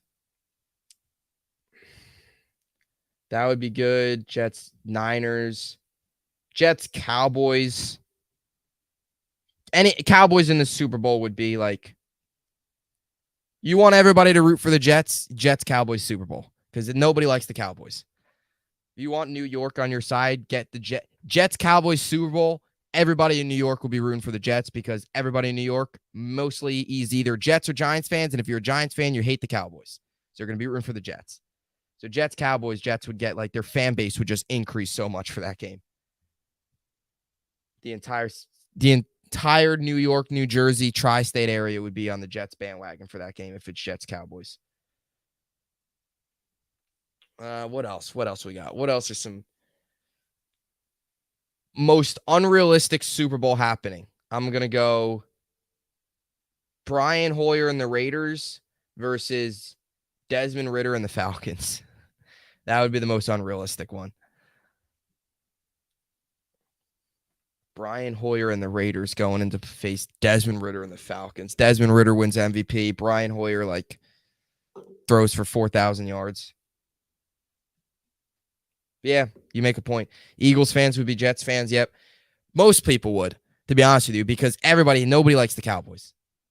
I feel like if you're a Cowboys fan, obviously you like to root for the Cowboys. If you're not, nobody likes the Cowboys. I don't really care about the Cowboys. I don't hate the Cowboys. I don't really care. They're in the NFC. I could care less. But yeah, Eagles fans would be rooting for the Jets. Giants fans would root for the Jets. You would assume Washington Commanders fans would root for the Jets, although do they even have a fan base? Who else? Who else would be rooting for the Jets? That's basically it. Everybody in the NFC East would root for the Jets. The entire East, yeah. Everybody. Unrealistic Super Bowl. Cardinals versus Texans. Yeah. Especially without DeAndre Hopkins, Kyler Murray, somehow Texans. Fun Super Bowl. This wouldn't be fun, but you get CJ Stroud, the top two quarterbacks, CJ Stroud versus Bryce Young. Super Bowl right there. That would be something. Patriots Cowboys Super Bowl. Cowboys fans. It would be similar to, well, it'd be funny. Patriots Cowboys or Patriots Eagles Super Bowl. New York would be split. It would be similar to when the Patriots played the Eagles, because all the Jets fans would root for the Cowboys and all the Giants fans would root for the Patriots. Similar to when it was Patriots Eagles, all Jets fans were rooting for the Eagles. At least I was. And all the Patriots fans or all the Giants fans were rooting for the Cowboys or the Patriots. But yeah, realistically, Super Bowl prediction right now, probably Bengals, Eagles. I would probably go with you there. Bengals, Eagles, or Bengals, Niners. I still think the Niners are going to have a great shot. I want to say Lions. My under-the-radar Super Bowl, Chargers, Lions. That's my sleeper pick. Chargers haven't gotten a ton of hype this year. Part of the reason because, the AFC obviously welcomed Aaron Rodgers and obviously knocks Herbert down a little bit. Fun Super Bowl, Jaguars, Lions. That would be Trevor Lawrence, Jared Goff, young Jaguars team versus the Lions with, Dan Campbell and all that. You got Goff. That would be a good Super Bowl. Lions, Jaguars. Boring Super Bowl. What would be boring one? Broncos with Russell Wilson. I think the Broncos are going to be horrible this year. If it wasn't for the Raiders, I think the Broncos would probably finish last in the AFC West. Boring Super Bowl would be the Colts and the Bucks. Because you just saw the Bucks in it. The Colts, nobody cares about the Colts. Under the radar Super Bowl, Eagles versus Chargers. Yeah. Eagles, Chargers, Lions, Chargers. Potentially Seahawks, Chargers could be under the radar too. The Seahawks obviously got to the playoffs, but can Geno Smith really bring them over the top? Chargers are kind of going into the year underrated. It's funny. Last year, Chargers went into the season so hyped up. Everybody was hyping up the Chargers. This year, they go into the year and it's kind of Chargers aren't getting nearly as much hype. It's the Bengals, it's the Jets, it's the Bills, it's the Chiefs, obviously. For some reason, everyone thinks Russell Wilson and the Broncos are going to have this huge season. You're even hearing hype out of Baltimore with the potential of DeAndre Hopkins going there and then, Lamar Jackson coming back. The Chargers have been under the radar this year. Boring Super Bowl, Cowboys, Chiefs. Yeah. Chiefs have been in it. Cowboys fans, you'll never hear the end of it because they're annoying. That would be yeah, Brandon. Yeah, he is. After you blow a lead like that, I don't care how good you are or what your history is. And obviously, Brandon Staley, first-time head coach, but he's got to be on the hot seat. He was on the hot seat walking off that field last year at Jacksonville. There was you're lucky. He's lucky he didn't get fired walking off that field. There's probably coaches, teams out there that would have fired him. walking off that field on Jacksonville, the fact that you blow a game that badly. So he's on the hot seat without a doubt, and he doesn't have much coaching experience. So, if he missed the playoffs his first year by that one game in Vegas, and then they blew the lead in the playoffs. So far in big moments, Staley has folded. He has folded. So he's definitely on the hot seat going into this year. Who's got the hottest seat? And then we'll finish it out after this, because I will have to go after this. Hottest seat in the NFL in terms of coach. Staley's definitely hot. I feel like, I don't know, Kevin Stefanski in Cleveland, I feel like could be a little hot, because let's say they bring in Hopkins. Then you have DeAndre Hopkins, you have Amari Cooper, you have Deshaun Watson, you've got Nick Chubb, you've got Elijah Moore. Like, if you can't get to the playoffs at least, or you can't, now they're in a loaded AFC, so maybe that changes things. But if you, and they've got a defense that includes Myles Garrett, and you got Denzel Ward, and obviously Zadarius Smith too. If you can't at least find a way to get over 500 with that roster, you've got problems. There's issues there. I mean, Titans, Mike Vrabel's probably pretty hot too. I mean, again, I know the quarterback's been an issue, but hottest seat, Shanahan. It'll be, but yeah, I don't know. I mean, it'll be interesting. Who else is hot? Todd Bowles, definitely. He's probably fired after this year. No way Todd Bowles takes Kyle Trask and Baker Mayfield to anything competitive. There's no way. No way. Todd Bowles has got to be on hot. I don't even know. Yeah, that's true. You make a point with Shanahan. He's got the roster. He's got the pieces. He doesn't have the quarterback, but the quarterback, it's like, yeah, he's got the pieces. He hasn't gotten the big one yet. You're right about that. Ron Rivera, yep. He's hot. He's on the hot seat. Todd Bowles, I don't even know if you want to consider he's on the hot seat. He's just on like the coaching death seat. Like, he's done. No way Todd Bowles takes Kyle Trask and Baker Mayfield and makes the Buccaneers competitive. They were barely competitive. They were barely good last year with Tom Brady. I know Tom Brady was not the same player, but let's be honest here. Yeah, Todd Bowles got to be on the hot seat. Ron Rivera too, definitely. If Belichick wasn't Belichick, you would say the New England coach, because that's now, like, you're going into a season where it's bad, but they don't win it this year. Yeah, it'll be interesting. It's going to be interesting how they would lose it, though. Like, if they lose it again on injuries, they probably bring him back. If they lose it on straight out just getting outplayed, I mean, they've been competitive. I mean, Shanahan's just, I'll tell you what, if Shanahan's gone after this year, which I don't think is going to happen personally, but there's going to be teams all over the NFL looking for him. Like, you're going to see teams with young quarterbacks looking for him. I mean, Houston's obviously got DeMeco Ryans, and you've got Carolina got Frank Wright. So the two teams with the young quarterbacks obviously have Jeff Saturday. Not even coaching anymore. Jeff Saturday. Oh my God. Remember Jeff Saturday? What a Jeff Saturday. Final 8 weeks of the Colts season, and he went 1-7, right? Jeff Saturday. I mean, that was about the biggest, dumbest thing I've ever seen in my life. Hiring Jeff Saturday as your interim head coach. Shanahan to the Chargers after the season, book it. That would be nasty. Shanahan with Justin Herbert, that team would win a Super Bowl, without a doubt. Shanahan would get Herbert over the top. He would. It's a great fit. It would be a great fit for the Chargers. Get to work with Herbert. Shanahan never really had a quarterback, and Herbert never really had a coach. You combine them two together, I mean, that team probably wins a Super Bowl. That was a horror by Jim Irsay. Yeah, Jim Irsay's an idiot. That guy is so stupid. So stupid. Why in the world do you bring in Jeff Saturday? Why? Why? I don't know. It's funny. There was like a week before he got the coaching job. He was saying how Derek Carr wasn't good, and then he got the job and he went into Vegas and actually beat Derek Carr. The Colts are a train wreck. I mean, who is their coach now? It's Shane Steichen, right? He was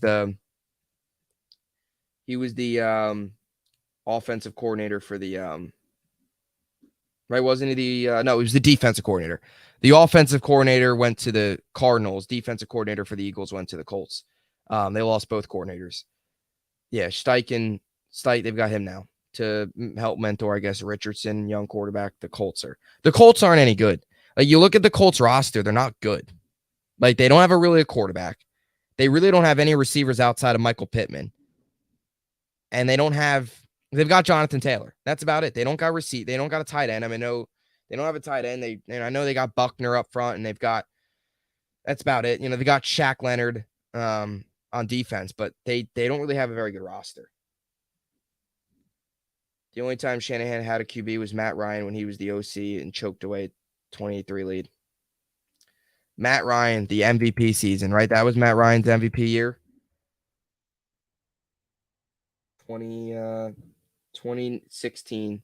No, he was the MVP in 2016. That Super Bowl didn't happen in 2016. 28-3 lead. God, how do you? That was like the most frustrated I ever felt at a non-Jets loss. Like I was actually upset about that loss. That and the Seahawks not going for it. Seahawks throwing it on the 1 yard line was the dumbest decision I've ever seen in my life. That was so stupid. So stupid. It was the 2016 Super Bowl. Yeah, it was 2016 because he won the MVP last year. And I believe Shanahan then got hired in 2017 with the Niners. Yeah, because he got hired after the whole Chip Kelly disaster, I believe it was. Let me see. Chip Kelly. I think he's coaching UCLA now. Chip Kelly was the Niners coach from he was the coach in 2016. Yeah, he was the Eagles, and he went to the Niners. Yeah, because Shanahan then took over after Kelly. So it was because I know Shanahan for a fact took over in 2017. So 2016, it's already crazy. That Super Bowl now was already 7 years ago. That's nuts. That's wild. It's crazy. The two Super Bowls that got me so most frustrated. And again, I don't get very frustrated at Super Bowls because like if my team's not in it, I don't really, I'll root for a team, but that's about it. Was that blowing a 28-3 lead? Not even just that I wanted New England to lose that game, but just from common football, like just being a football fan, how do you blow a 28-3 lead? And they were so stupid doing it. They kept passing. They should have, it was just so stupid. You can't blow a 28-3 lead. And in the Super Bowl with the Seahawks, I mean, I don't know. You have the best running back in football, Marshawn Lynch. Nobody cares that everybody knew he was probably going to go to Marshawn Lynch, but he would have gotten the job done. I don't know why in the world they passed it. And they passed it too in the direction of Malcolm Butler, who at the time was one of the better corners in all of football. He's obviously, I think Malcolm Butler's retired now. No, he's a free agent. But at the time, Malcolm Butler, at the time of that interception, he was one of the better corners. I think he made a couple All-Pro teams. He was a Pro Bowler.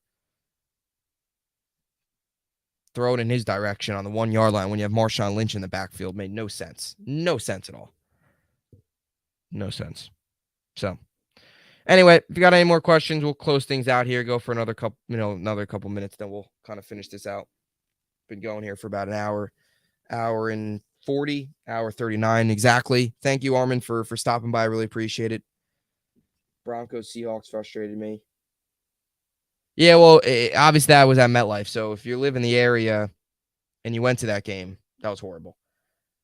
Yeah, that was. I mean, I didn't really. That was. I mean, that was. Jeez, you knew that game was over right when the ball went over Peyton Manning's head to start the game. You knew that game was over. That game was over before it even started when that ball went over his head. That was a blowout. I really wanted the Chiefs to beat Tampa in 2020 because I hate Tom Brady. I didn't want to see Tom Brady win another, but he did, and they smoked them. That was tough to watch. He became a blowout. It became a blowout, and the only time it was in a cold weather stadium. Yeah, exactly. Yeah, you make a point. Other than that, it's Tampa. It was in the LA at the SoFi Stadium. This year it'll be in Vegas. Um, all warm weather places. That's the NFL. You're never gonna plop. True football fans, like, you want that true football atmosphere. Put the Super Bowl at Lambeau. The NFL will never do it because nobody's gonna sit in Lambeau in 10 degrees and watch the Super Bowl. You're gonna want to put it where you can put all the outdoor stuff and warm California and warm Arizona and all that stuff. That one frustrated me because the Chiefs all line was not healthy. Yeah, Mahomes was running for his life. I think there was like this stat that they showed. Mahomes ran for like 500 yards, or it was something. Or 200 yards. It was something like crazy running away from pressure. How much he ran away. He had no time in the pocket. They got smoked that game. And then you had Gronk catching 2 touchdowns. Like, Gronk turned into vintage Gronk for a game. It was crazy. The NFL definitely scripted that. That was definitely scripted. The NFL put a curse on the Chiefs. All your offensive linemen get hurt. Gronk goes 2 touchdowns, and Brady wins a Super Bowl. Let's script it that way. That was definitely scripted. There's still people out there that think the Seahawks paid the Broncos to lose that game, which is such a I don't know why people would think that. It's like those sports conspiracy theories.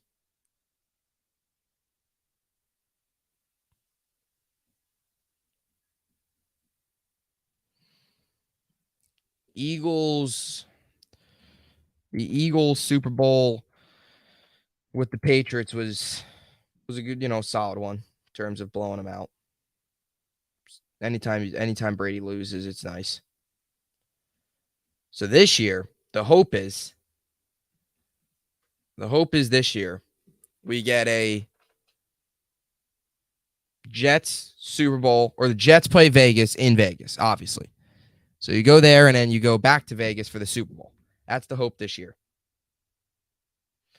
You know what was tough is I wanted to see the Bengals beat the Rams. I don't know why I completely forgot about that Super Bowl that just popped in my head 2 years ago. Bengals, I wanted to see them beat the Rams. I did. I was rooting for Burrow. I was on the Burrow train that year. I wanted to see Bengals take him. And that was another game, too. Burrow was running for his life. It was the offensive line. Again, like, the offensive line was horrible. And it was horrible the entire playoff. It was horrible. Some other ones. Denver, yeah, that one going back, Super Bowl 50 was when the Broncos beat the Panthers. Cam Newton got sacked by Von Miller, and then stepped away from the ball. What were some other ones? The one before COVID was, the one before COVID was the Chiefs Niners. Hope the field is better for the Super Bowl this year. Yeah, last year wasn't good. You had guys falling all over the place. And you could tell it was kind of dug up. Yeah. Hopefully. I know, again, it's natural grass, obviously. I know in Vegas, they have like the special. They do it in Arizona too, where they like put the grass outside and they bring it back in. That stuff really impacts the game, and that's what's tough.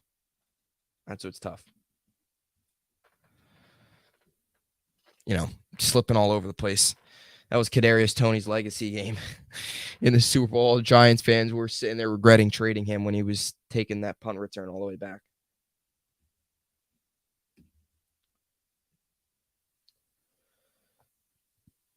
What were some other ones? Oh, remember the one? This one was horrible. It's crazy to think that Jared Goff was in the Super Bowl. It's crazy to think that. Like, it's just so weird to think. Jared Goff was in the Super Bowl. And that was a horrible Super Bowl because it was Rams Patriots, and the Patriots won 13-3. That Super Bowl was horrible. There was no offense, nothing. Jared Goff. I mean, oh my God. That was the year too. I think he had that shootout with Mahomes. Jared Goff was good that year. I mean, not that he's bad now, but Jared Goff was in the Super Bowl. His numbers that year. 2018, I believe it was. Threw for 32 touchdowns, 12 picks. Let me look. 2018. Let's look at his numbers. In that Super Bowl. Oh, yeah, that was That was when that NFC Championship game, they had that penalty on there was that clear pass interference, but they didn't call it. And then that was that whole issue there. They beat Dallas in the wild card round. Of course, Dallas always loses in the playoffs. So in that Super Bowl, Jared Goff went 19 of 38. That's exactly a 50% completion percentage. No touchdowns, and he threw a pick. Had a QBR of 16.4. Yep, so this was that Chiefs game that they won, 54-51. Goff went 31 of 49, 413 yards, 4 touchdowns, no interceptions, 63.3 completion percentage. That Rams team that year was insane. Jeez, they beat Arizona 34-0 week 2. They beat the Chargers. They crushed the Chargers. That Arizona, that Rams team was nuts. That game was insane. 54-51. Mahomes in that game threw 6 touchdowns, had 3 picks, though. Kareem Hunt was the leading rusher. Todd Gurley was the leading rusher. Jeez. Brandon Cooks was the leading receiver. Oh, my gosh. Tyreek Hill went off for 215 yards and 2 touchdowns in that game. The Rams improved to 10-1 and 6-0 at home. That is just crazy to me. And then you go to that Super Bowl, and they lose 13-3. Tom Brady stat line went 262 yards and an interception, and they won the game. It was that big Gronker. I think it was that Julian Edelman catch that kind of put him over. There wasn't a touchdown scored in that. No, there was. Sony Michel had the touchdown. Todd Gurley ran for 34 yards. Brandon Cooks had 8 catches for 120. That's when Brandon Cooks was like really good. Brandon Cooks' numbers in 2018, he had over 1,000. Brandon Cooks, geez. Brandon Cooks he had 4 straight 1,000-yard seasons. He's had 7 1,000-yard seasons in his 10 NFL career. In his 9-year NFL career, he's had 6 1,000-yard seasons.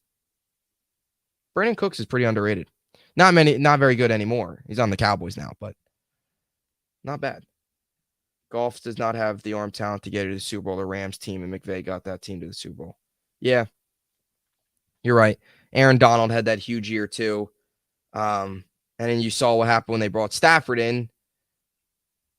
They won. They won it all. So Cooper Kupp was obviously insane. It was crazy too.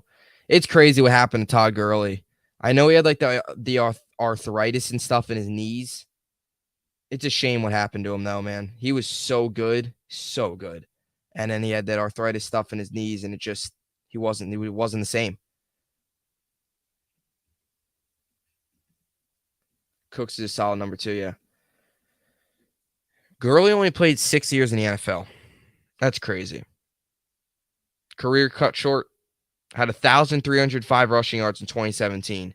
In 14 games played in 2018, 1,251 rushing yards. You see, what did he do in the playoffs in 2018?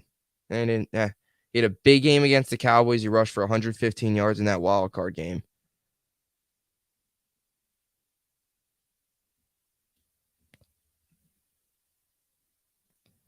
It's one thing Aaron Rodgers does a good job of. He rips the souls out of Cowboys fans. Go back to 2017 when they got to the what was that? I believe it was the NFC. Was it the NFC Championship game? No, it was 2018. No, it was 2016. 2016, they got to the divisional round. Rodgers goes in and beats the Packers. Jets passed on him by drafting Calvin Pryor. I remember Calvin Pryor. Even playing anywhere anymore? Calvin Pryor. He wasn't like Calvin Pryor. Let's see. He's done. What am I talking about? He's been done for a while.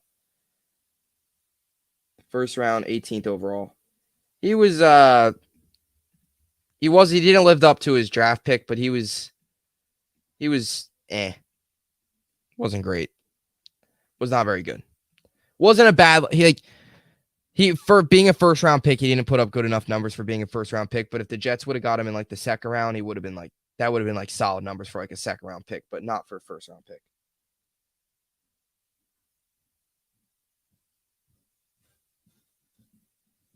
You know, it was another Super Bowl too.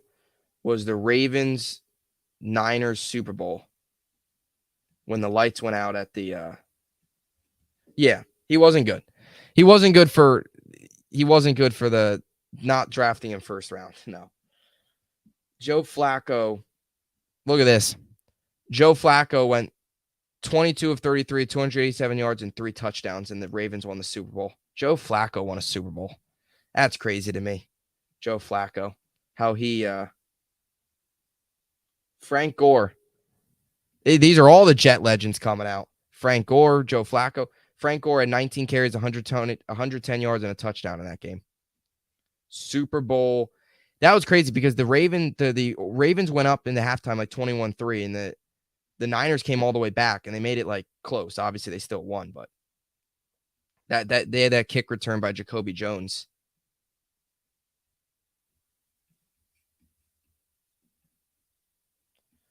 Man, it's fun looking back at these old box scores of these games.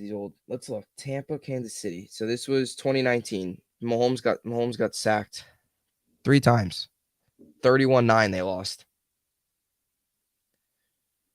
Rob Gronkowski had 2 touchdowns. Antonio Brown had a touchdown. That was what crazy about that team. Antonio Brown was on that team. AB is crazy now. That guy was so good at one point. Now the Killer Bees, Big Ben done, retired. Le'Veon Bell's been done. He just did that interview, Le'Veon Bell, talking about how bad Adam Gase was. Which I don't blame him. Adam Gase was horrific.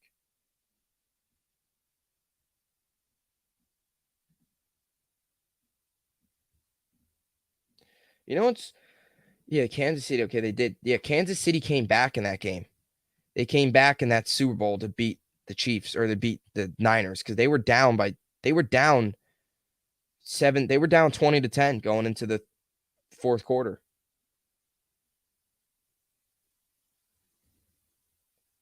Tyreek Hill at 105 yards in that game. Kelsey, Damian Williams. I believe Damian Williams won the MVP.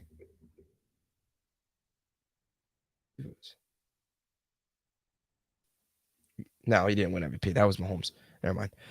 But Damian Williams had a good game that game. I remember going back to that Super Bowl. So if you guys got any other more comments, drop them in the comment section down below. We'll close things out here. Fun episode today. Throughout the summer here, as we get more episodes, I'll probably have another live stream next week, maybe Tuesday, probably. Other than that, I'll probably have more just my daily uploads and stuff like that. A lot of fun talking to you, Armin, going down memory lane with some of the Super Bowls and some of the Jets stuff, talking about Calvin Pryor getting drafted before Todd Gurley. I blame Evan Roberts for speaking on air. Adam Gase for Jets head coach and existed before he was hired. Yeah, that was a whole mess. I mean, you had the whole Peyton Manning stuff, which the reason they won that Super Bowl was not because of Adam Gase. It was because of that defense, and it wasn't because of Peyton Manning. It was that defense led by Von Miller. So, yeah, that suggestion there from Adam Gase or from Peyton Manning, and then you had it was the train wreck. You heard that they were close to a deal on getting McCarthy here. I wanted McCarthy. They didn't get McCarthy. I mean, who knows what McCarthy would have done. I mean, that team with Le'Veon Bell, and then he probably would have gotten them to about maybe 9 wins. I don't know. Would have been a whole lot better than 7-9. I'll tell you that for sure. And then it was that typical Jets loss when they went into Cincy. That's when they really lost it for me. They went into Cincy. Well, I was done. Gase sucked. Like, I hated the move. I hated the hire. But you really lost it when they went into Cincy after Thanksgiving, and it was a typical Jets fashion. They lost that game. They lost to the Bengals, who were horrible. I didn't want McCarthy or Gase. Yeah, I wanted McCarthy just because, I mean, he was the better option over Gase. But I guess everything happens for a reason. You never know what would happen. I mean, I think I hated the Gase hire too. And then what really put me over the edge was that press conference when his eyeballs were going all over the place. That's when you knew it was a mess. Right then and there. Before he even put on the headset, you knew it was over. But I guess everything happens for a reason. Who knows what would have happened if we would have hired McCarthy? You can always go down those roads of the what if. What happens to, Darnold? What happens? I don't think McCarthy probably is given more than 2 years because I don't think he's as bad as Gase, but Is he still here now? I don't know. Who knows? You never really know. I mean, he's still in Dallas, but Dallas has more talent. He's working with Dak Prescott and CeeDee Lamb opposed to working with a young quarterback and Sam Darnold. So I don't know what would happen there, but I guess everything happens for a reason. Gaze gets fired. We get Saleh. Douglas comes in, which that too was stupid because they fired McCagnon after he drafted and spent over $100 million in free agency, but that's the Jets way back then. But you got Douglas now. You got a legit GM, the coach. I think a lot of people, hopefully Saleh does what he needs to do, and now you got Rodgers. So there's not a ton to complain about anymore with the Jets. They a lot better spot than they were, 3 years ago. Even just when Saleh took over, and when Saleh took over, they weren't very good either. I mean, they went 4-13. Very young roster, some bad contracts on it. 2-14 to 4-13 to 7-10 to hopefully 12-5. Hopefully something like that. That would be great. I would love that. So exciting times. But thank you all for stopping by. Thanks, Armin, a lot. Thank you for the support. It was a lot of fun talking Jets, talking Yankees, talking Mets, all that good stuff for really good hour here. Good 2 hours, I should say. We've been live for an hour and 56. So gotta go. Thanks all for stopping by. I'll have more of these throughout the next couple weeks here and into the summer as well. I plan on a couple weeks doing like every day, Monday through Friday live stream. So plan on doing that. And obviously I'll post it out on Twitter and stuff, and you can find it here all on YouTube. So a lot more content coming your way. So as always, thank you all so much for watching, and I'll see you next time. Thanks for watching.